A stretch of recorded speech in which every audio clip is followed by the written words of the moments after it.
To everybody who doesn't know anything about the American football rules, I will be able to tell you. Now, anyone who does know the rules, you guys can go on and skip ahead.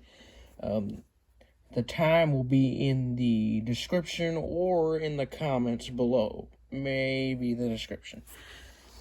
So, for any of you who do not know the rules of American football, flags are penalties. And I will tell you what these penalties are. So, if you are a soccer fan, then you know what a red card is, blah, blah, blah, blah, yada, yada, yada. Well, instead of a card, we like to use flags. They will be yellow flags, kind of like this one. But, our flags don't look like real flags. But anyways, these flags also have certain rules. So there's one where it's pass interference, where a defender, or in this case a cornerback, cannot touch a receiver before catching the football. Once they have touched the football or even have caught it, then that's when the defender can come and swipe the ball away and make it an incomplete pass. Now there is holding, where an offensive lineman can't hold the defense. And if they do, they get a holding call, and then that play won't count unless if they decline. Now, the team that got held can actually decline it, and then the play that actually happened will count. But if they don't decline the penalty and they take the penalty, then that play never happened.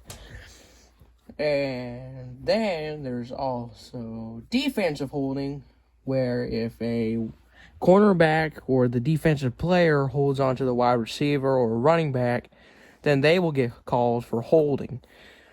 Now, the refs also have a little communication too, where there are NFL rules and XFL, and there's only one XFL rule in this plush football.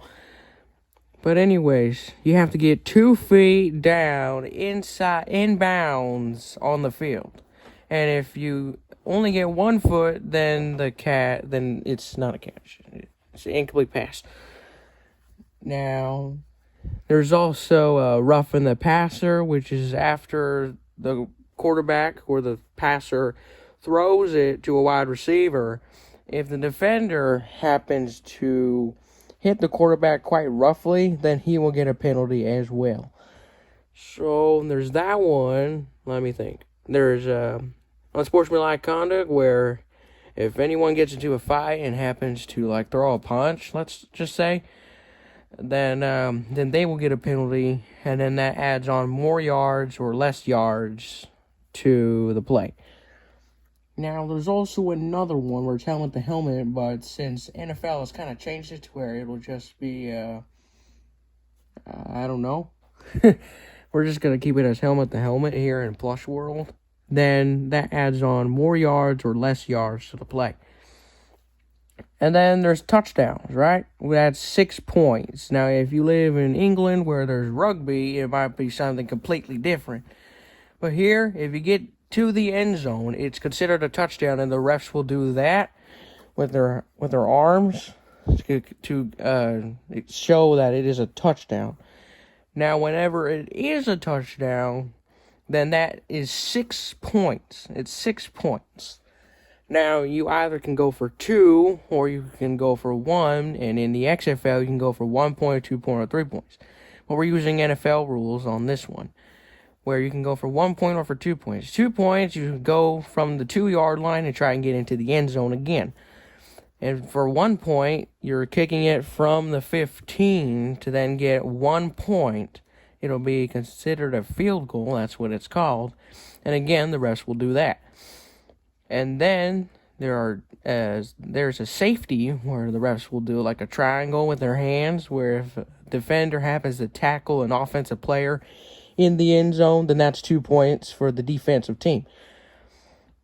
And then obviously there's field goal attempts, where you can kick it from anywhere you like, and that's considered 3 points. Now, it's definitely not a field goal, or PA2 as they like to call it, points after touchdown, where it won't be the 1 point, it'll be 3 points, which would be considered if you are on a 4th down, let's just say, because usually it is.